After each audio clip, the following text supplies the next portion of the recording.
So you want to make an impact. You're thinking about starting a business, sharing your voice. How do women do it that handle motherhood, family, and still chase after those dreams? Well, listen each week as we dive into the stories of women who know. This is Call Me CEO. Welcome back, everyone, to Call Me CEO. This is Camille Walker, your host, and I am thrilled that you are here because we, as always, are celebrating moms building businesses and changing lives. And today's episode is no exception to that. It is such a beautiful story to share. And I'm excited to share with you how Jordan Arogetti is the CEO and co-founder of SupportNow, which is an incredible platform that's changing the way families receive support during life's hardest moments.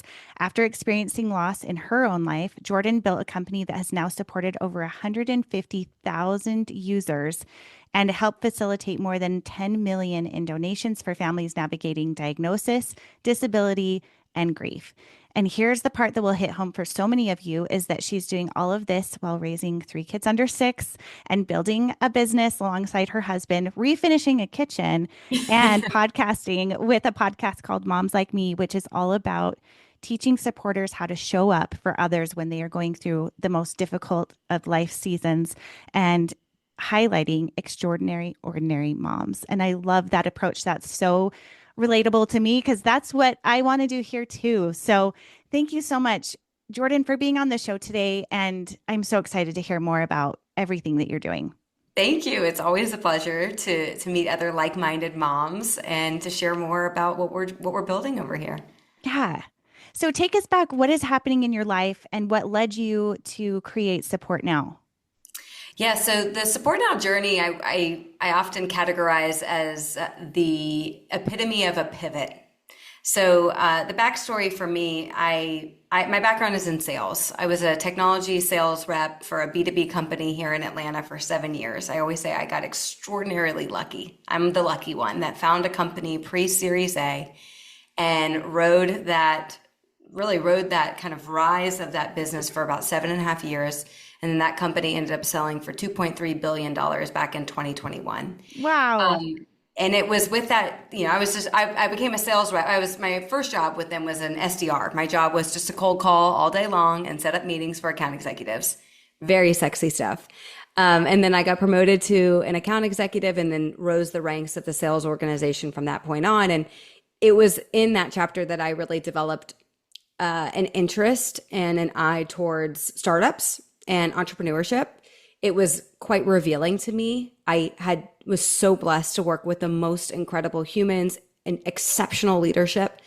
And I also learned that it was just everyday humans that believed in an idea, executed on that idea, and profited off that idea. Mm-hmm. And I remember having a lot of conversations with my husband, who is far more naturally entrepreneurial than I was or am. And I said, it really was it was the most inspiring chapter of my life. And he said, well, we're going to build something together one day. And I said, no, we're not doing that. We at the time, I think we had 2 kids. I wasn't yet pregnant with my 3rd. And I was like, I think that's biting off a little bit too much for us. And we have a wonderful marriage, wonderful friendship, all the things. But he persuaded me elsewhere. So after I left this company in 22, we had built this concept of really wanting to help grievers, specifically people going through loss. And the idea was both to do a lot of what SupportNow does, which is help rally community and support through money, meals, and volunteers, but also to have pictures and stories, like a place for people that loved a person to deposit all their love in one place so that their memory would live on in perpetuity. And we did hours, truly months of research, had incredible feedback, raised over $1 million in funding from angels. Wow. And we launched. And no one came. No one. It was, even to this day, when I say it was like the biggest pit in my stomach because we had done the things. We had done the things people tell you to do. Go do your research, go talk to customers or future customers. And it was the harsh reality that it's very hard to get honest feedback when you're trying to build. Very hard. So I learned a lot of lessons through that. But in that launch and in the months that followed, where we realized we had $1 million in the bank, we had no customers, we had a product, the product And worked. can I just take you back for a moment? Yeah. Why was honest feedback so difficult? Was it people not wanting to hurt your feelings? Like what was it? I would say most business owners struggle to get honest feedback because people don't want to hurt your feelings. Yeah, I okay. think it's actually double that when the leader is a woman. Like, I think that people are really sensitive to not wanting to hurt a woman's feelings, a Hmm. mom's feelings. Okay. I can't prove that. But it's something that I felt like Yeah. we're by nature of like who we are. Like, we want to be supportive, we want to be empathetic, and so I think it's really difficult Well, to and give probably honest where your feedback. business is such a good purpose Correct. that too, where people are like, oh, but this is such a good thing. I don't want to make them feel bad or, Exactly. It worked against us. Like, we were trying okay, to do something interesting. so good. And I'll add a third, which is again specifically or unique to us, which was providing negative feedback to us through this concept in some way would be reflective of how they view a loved one. So it was like, Mm. how could they possibly be honest? So we would interview tons of people who had lost husbands, fathers, children, and for them not to be receptive to this idea would have been it would have challenged their own way of how they are processing grief and how they think about that person. And so, Which is a taboo topic anyway. If someone, how correct, someone grieves, how someone loses someone, the processing of that. I mean, correct. that's a really hard thing to discuss, period. Absolutely. So, Yeah. were there things I could have done differently to get clearer feedback? Yes. And do I think I could have ever predicted that the response would have been as silent as it was? No. Yeah. No. You're pioneering. I mean, it's a very unknown territory, I would say. Correct. Yeah. Correct. But in those months where we, saw the data, saw, so few people coming through, we had a decision. And the decision was we could either refund all of our investors' money and call it a day, and I go back to a sales job, or we could take a look at what seemed to have some traction and signals inside the current product. And what happened was really interesting. So again, there was kind of two sides to the product. No one was doing anything with pictures and stories and memories. It was too hard for people. And that was like the synopsis, is that people loved it in theory, but in practice, especially in the early days of grief, they had no capacity. They had no space to add any more things than were required of them.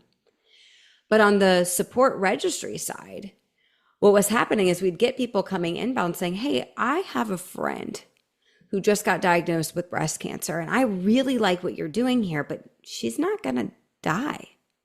Or I have a sister whose house just burned down, Mhm. but everyone lived. And there was just enough of these murmurs that gave us the belief that there could be an opportunity to lean fully into this side of the product. And that's what we chose to do.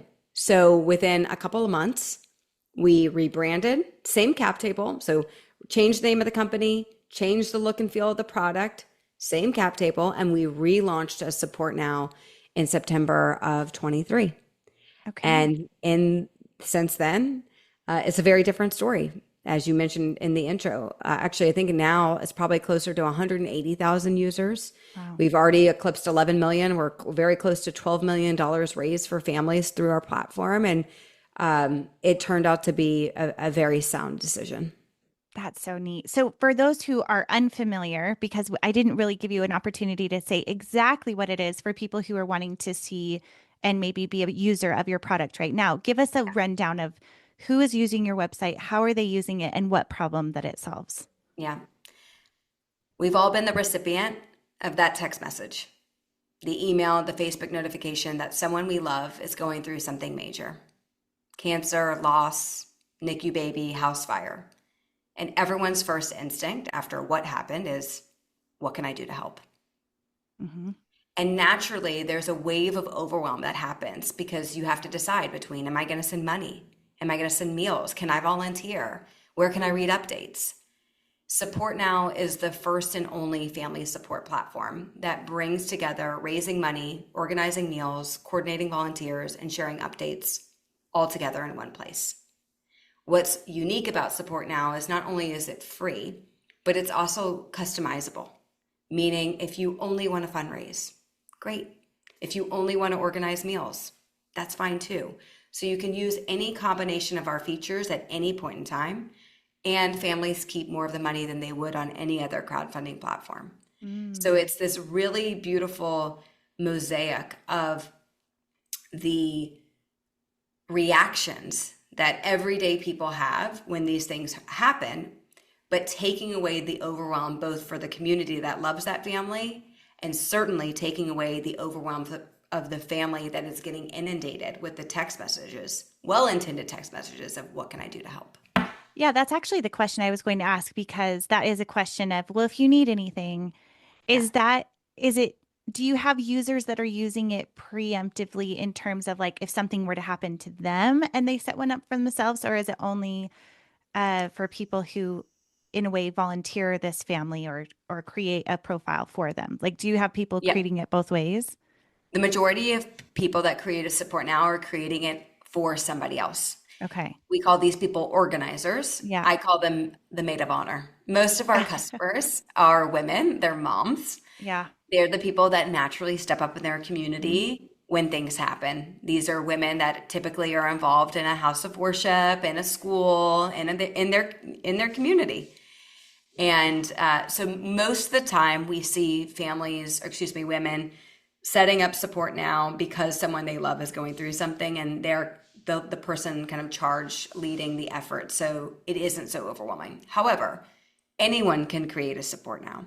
So it is not uncommon, certainly not uncommon for families to come in and raise money for maybe a child who needs a new piece of equipment or a special needs situation. Is one of medically complex families is something we see pretty frequently on support now. And in those situations, more often than not, we see that created by the family themselves. Okay. Yeah, that's really neat. And so the way that you're making money as a business is that you keep a portion of the funds donated, like kind of like GoFundMe, but different, or how, So because I know the, it's nonprofit. So how does So that we're work? so we're a for-profit for good. So the way that it Okay. works and the way that we are able to keep the lights on and continue to scale is when we constructed Support Now, the goal was how could we differentiate from the GoFundMe's of the world and not just by adding more features. How could we go head to head with the best crowdfunding platforms in the world? Well, the one way we could identify doing that is allowing families to keep more of the money. Most people don't realize that when you give to any crowdfunding platform, there is about a 3% transaction fee every time it happens. And then you're prompted to give an optional tip. I often say, I have no problem with companies making money. None. But I want you to be transparent about it. Yeah. So what the challenge I have with most crowdfunding platforms is when donors give, they have no idea that the family isn't keeping 100% of their Mm-hmm. money. Mm-hmm. And then when they tip, they don't realize that the company has already made their money. They've already taken a piece of that transaction, and then anything extra just goes straight to them. And again, that's fine, but it's not transparent. So what we did was we constructed a roundup model.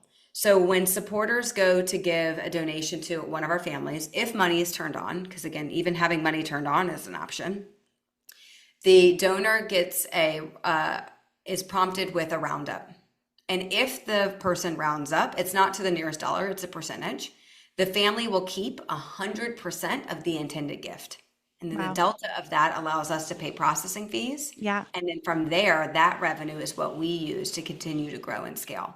So the incentive alignment is there between us and the families. They want their people to round up, which they very, very often do, strong majority of the time. And if they don't round up, that's fine. Our processing fees are still less than GoFundMe and other crowdfunding platforms. So either way, families keep more of the money, but more times than not, Camille, they keep 100%.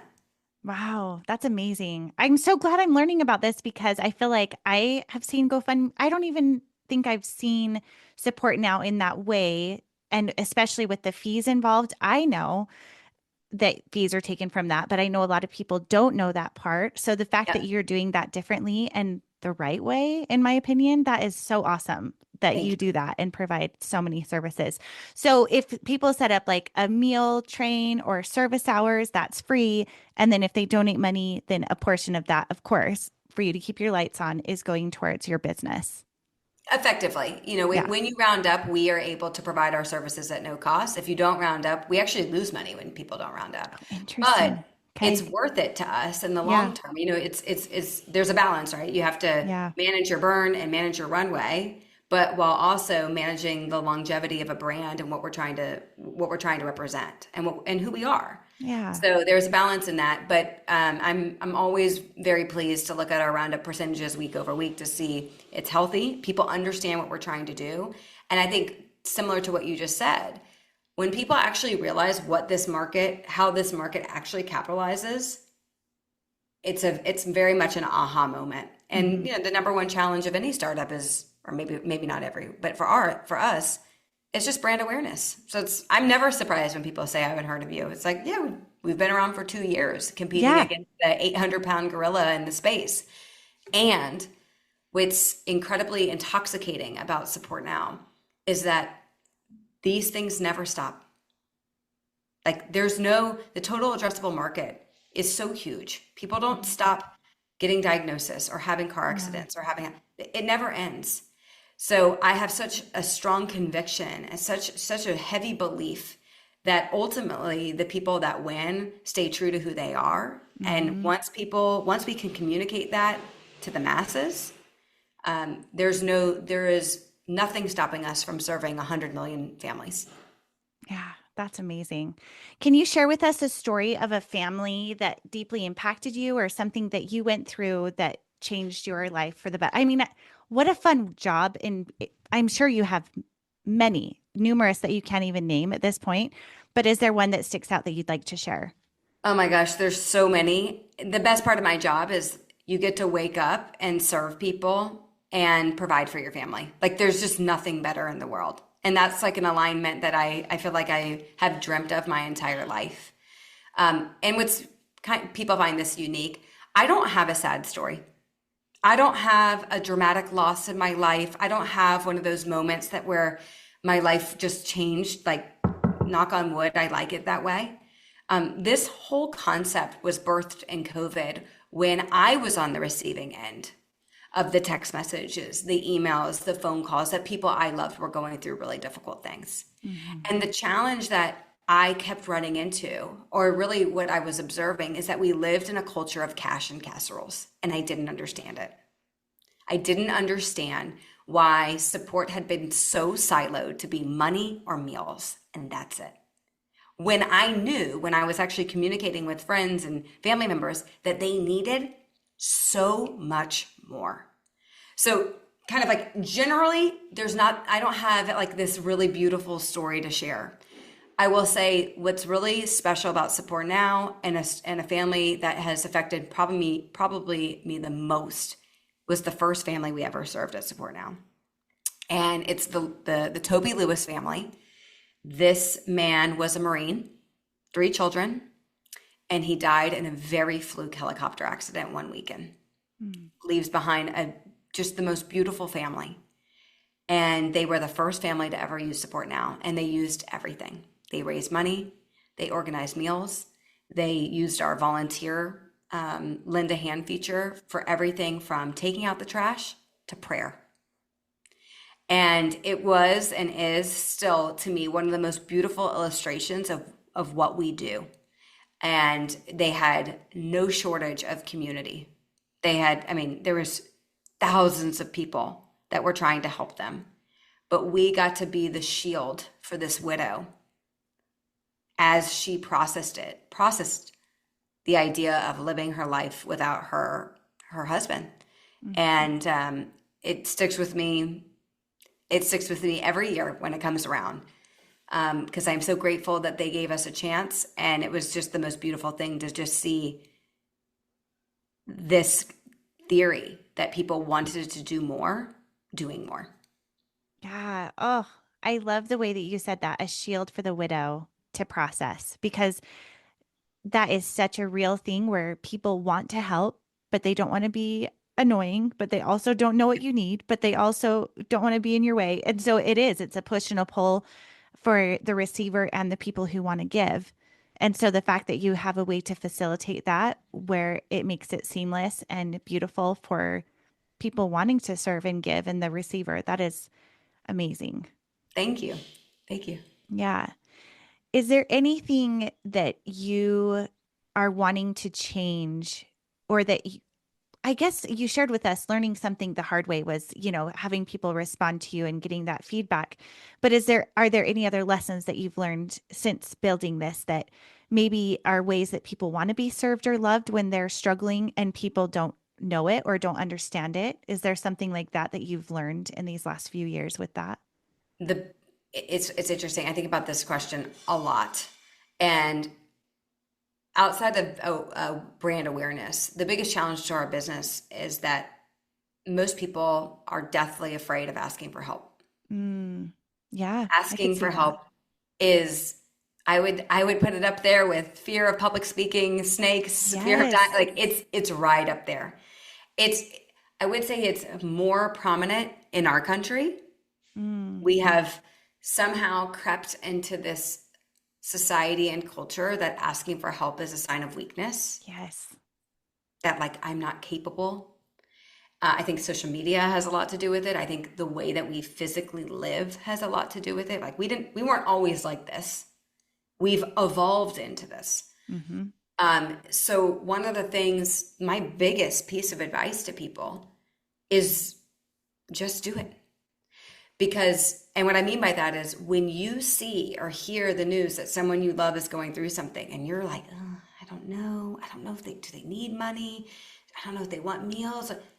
If you are the person that's like kept up at night wondering what they need, chances are you are the person that is meant to organize support, because most families are very, very reluctant to accepting help.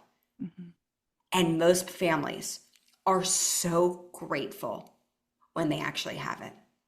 Most of the people on my podcast that come on, they say, someone created a support now for me, or someone created this thing for me.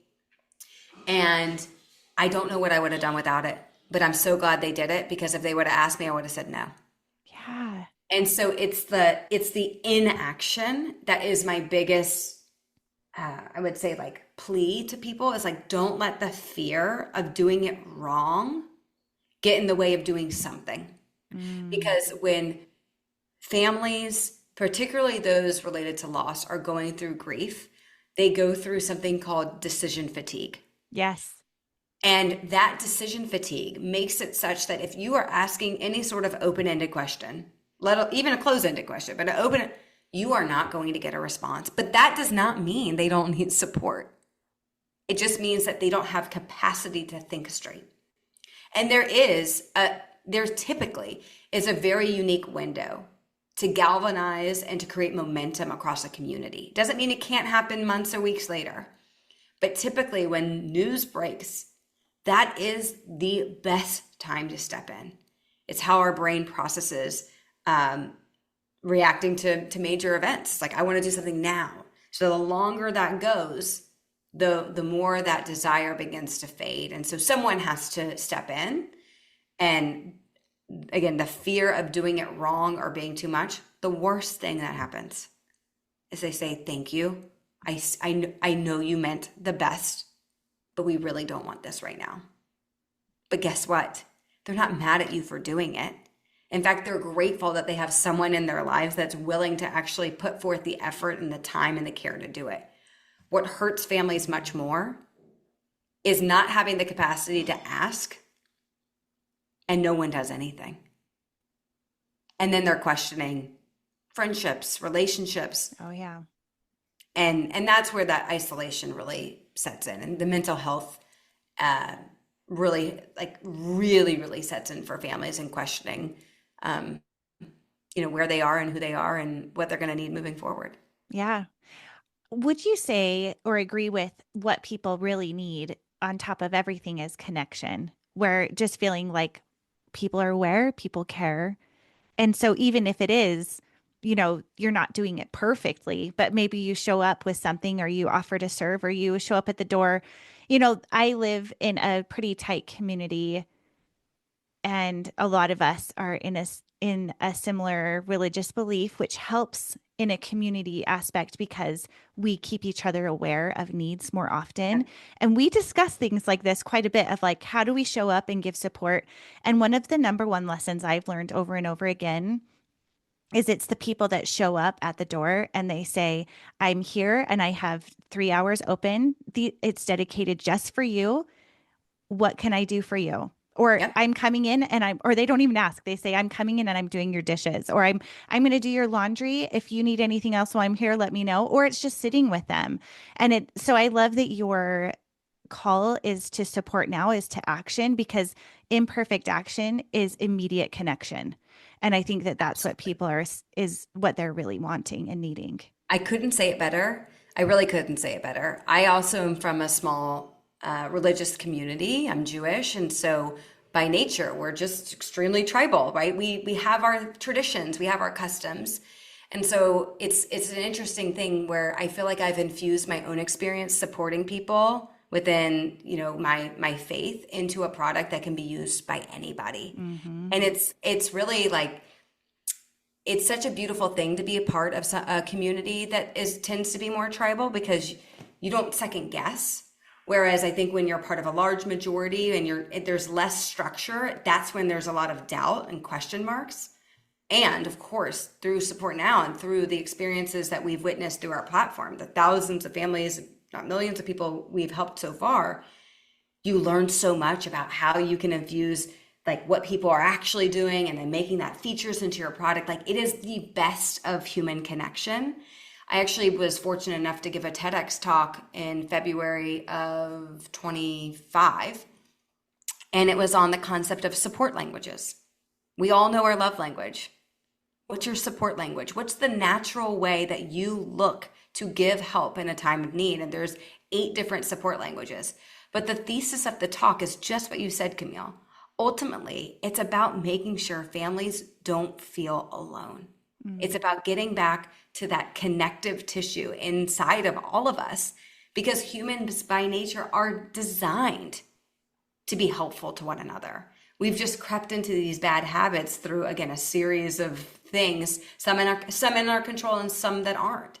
So what's really unique about our mission is we're taking a digital internet product, but using it to bring people back together in the most human way, which I think in this wave of AI and this wave of technology, that is actually what people are craving the most. 100%.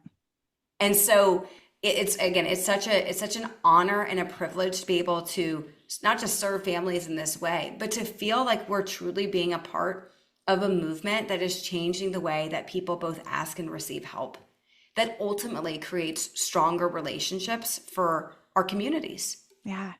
And dare I say that I would say the majority of people are starving for a connection, because in a digital world, even with teenagers and young adults, the Yeah. way that people are communicating and dating is so different, and feels so much more disconnected, in my viewpoint, from what it was like when I was a kid, and it just It's makes so it harder, true. right? It's so true. That's your But second product. How do you do yeah, that? let me get this one off the Yeah. ground. No, but it is true. Oh, again, I think a lot of people, similar to like, I felt like COVID was a time where everyone was wrestling with their why, like, what's my Mm, purpose? Why am I yeah. here? I think that there's like another wave of that, maybe not as significant because we're not stuck in our houses, but there's that next wave happening right now too, with the crossroads of technology and AI, which is that this is making my life easier, but is it making my life better? Is it actually Right. enriching me? And most of the times the answer is no. That doesn't mean that all of these things are bad, but it feels extremely fulfilling to feel like we're being a part of the good parts of technology, while also bringing people closest together in the connection that we know matters most, which is that, like, I don't want to take away the hug. I don't want to take away the walk. I Yeah. actually want to facilitate more of that, because I think somehow along the lines we've gotten we've gotten removed from those important in-person moments because it's just so easy to send a donation or a gift card. Mm-hmm.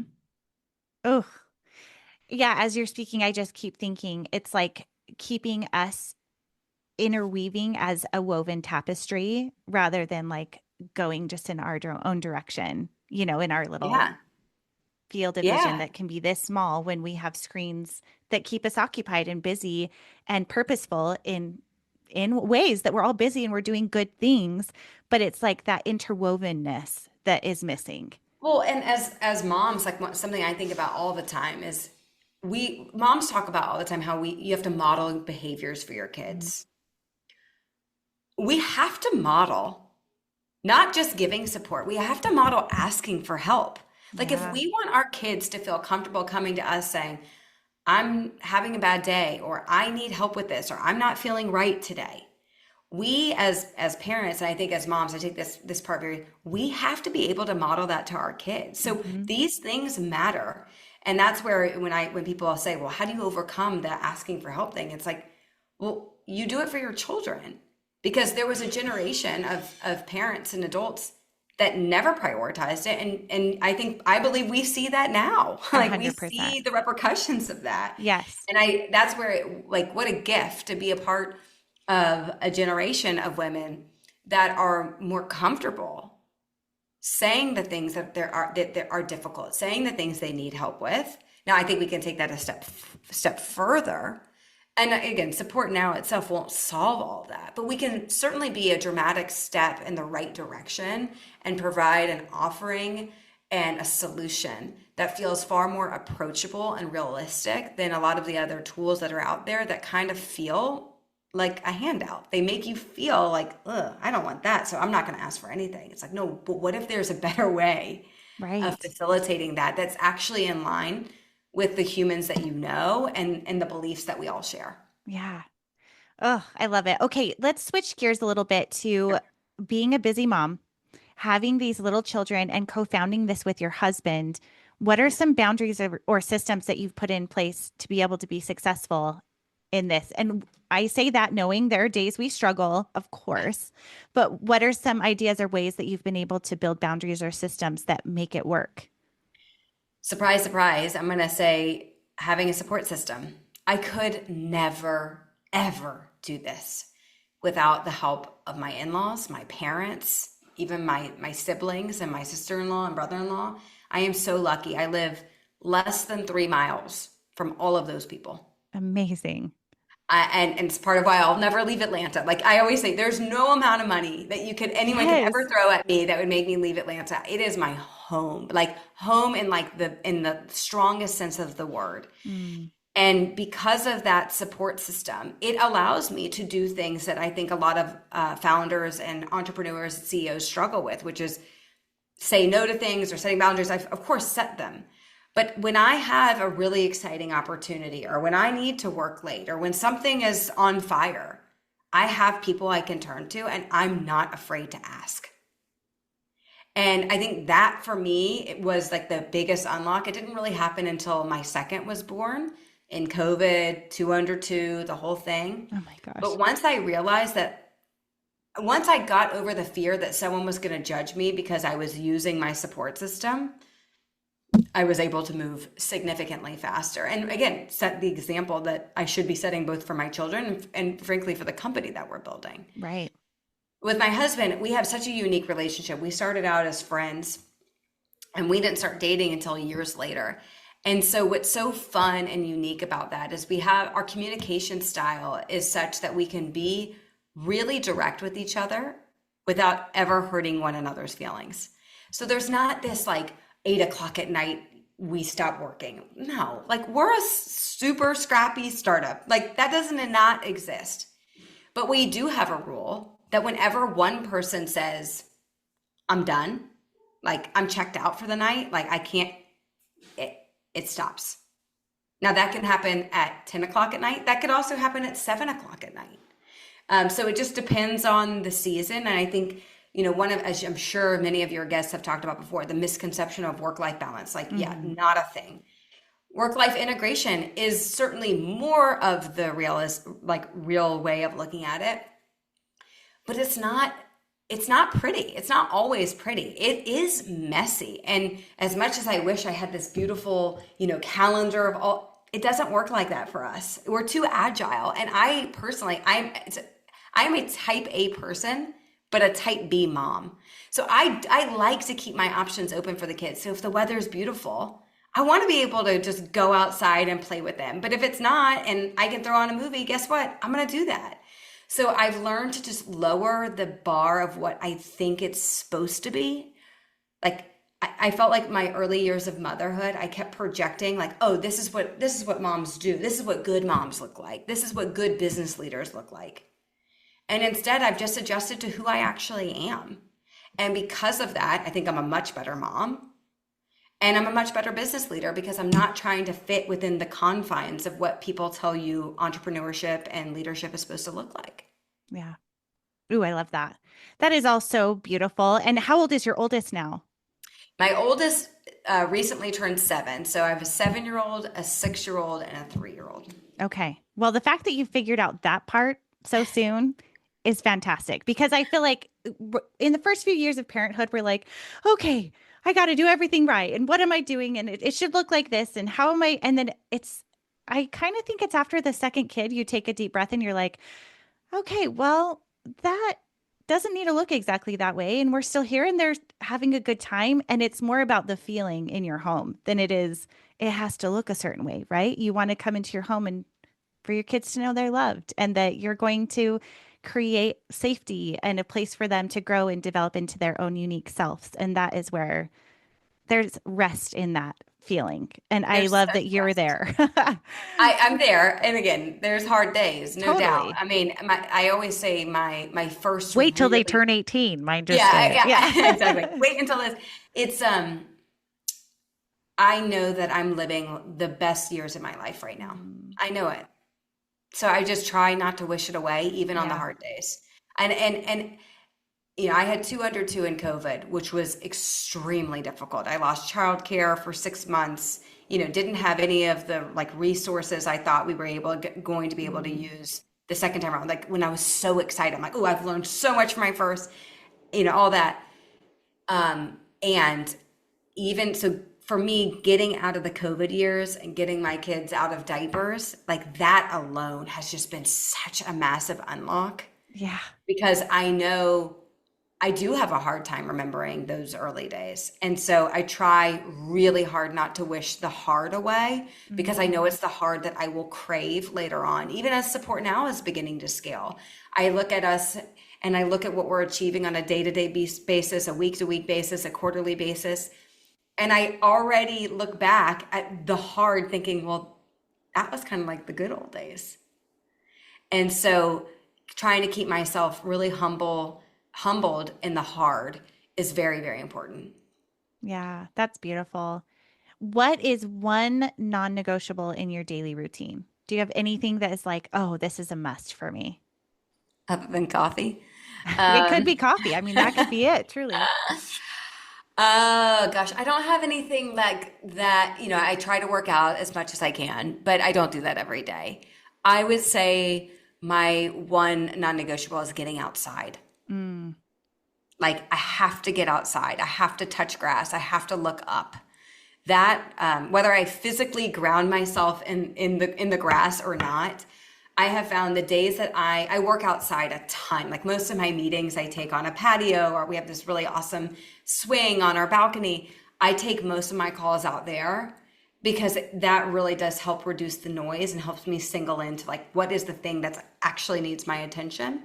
So getting outside is huge. It doesn't ideally I go for a walk. Rarely I go for a run, but most of the time I try to go for a walk.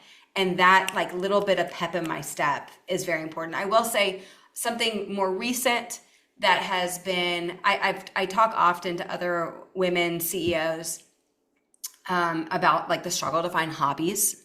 Mm. I'm named for Michael Jordan. I'm a huge basketball fan. Like I'm a sports person, like through and through. My parents begged me to do sports broadcasts as a kid, and I said no because it felt like too much pressure, which is hilarious because now I feel like I'm actually in a very high pressure situation. But all that to say, I realized something that was missing from my routine was play. Mm-hmm. And so as of like 3 or 4 months ago, I found like a women's basketball league not far from my house. And so now I play basketball twice a week. And Cool. that has been a massive unlock for my endorphins and getting back to like like the child part of me. Because as you know, when you're raising kids and running a business, it is very, very easy to get lost. And I've learned to play mahjong. I like it. It's not like the thing, girl, like everyone and their mom is playing mahjong. Like it's not enough for me to like really get me excited. I've got friends that play pickleball and tennis, and I love those things too. But finding the thing that really like sparks joy was going back into like the youngest part of myself, like the part of me that I really was who I identified with for a really long time. So finding that outlet has been significant. Oh, I love that so much. And enjoy it while you can. My husband was doing basketball when we had young kids. He doesn't play anymore because I know physically it's his a young back. person's Yeah, and sport. he's like, That's the I'm too problem. old. I'm too old for basketball. And I'm like, no. So I'm glad that you're doing that because it really I is. am It's doing so it until important. until my knees break or my back breaks. I mean, I'm old out there. I'm playing with a whole bunch of 20-year-olds, and I'm always like, I've become so like the girl that's like, oh, I'm so proud of myself for keeping up. Like if I could play a whole game and not need Heck a yeah. sub, I'm like so happy. And I call my husband on the way home, like, I just had the most fun. And he knows, like, I need that hour. Like, I need that hour Yes. so badly. And I don't sleep because I can't calm myself down at night. But I'm like giddy. I mean, you Makes you can see feel it on my face. alive. Yeah. Makes me feel alive. And that's a piece of advice for anyone, not just a CEO. It's like find the things that really spark joy for you, not the things you think that are going to spark joy. Because it's easy to fall into what everyone else is doing, thinking, hoping, praying that that will be some massive unlock. Yeah, my husband gets to play golf, and like that does spark joy for him. But I really struggled for 10 years, maybe even longer, to find the thing that really made me feel alive.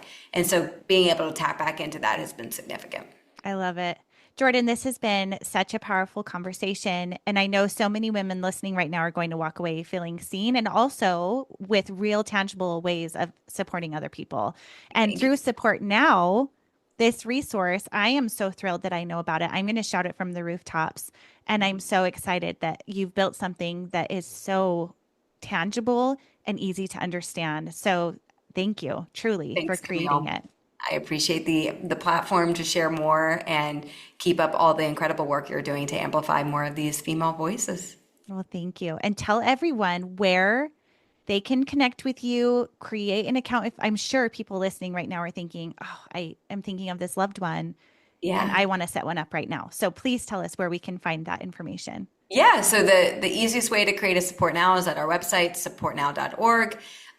We also are extremely active on Instagram, so you can find us at supportnow_org, where you can see me trying very hard to influence you. And that's really, you can DM us. I'm pretty much run our socials at this point. I'm very active and engaged on all things marketing and go to market. So yeah, feel free to shoot me a message there if there's any opportunity to collab. We oftentimes work with moms that, again, are involved in a PTA, PTO, involved in their church, or so, there's no shortage of opportunities to get plugged in with us. We want to be supportive in any way that we can. Awesome. And if this conversation spoke to you, share it with a friend, take a screenshot and tag us. We love seeing what resonates with you. And thank you for being here, leaving rating reviews. That is always helpful to us to help share more stories of mothers and women building businesses that are truly changing the world. Thank you so much for being here, and we'll see you next time. Hey, CEOs, thank you so much for spending your time with me. If you found this episode inspiring or helpful, please let me know in a comment and a 5-star review. You could have the chance of being a featured review on an upcoming episode. Continue the conversation on Instagram at Call Me CEO Podcast. And remember, you are the boss.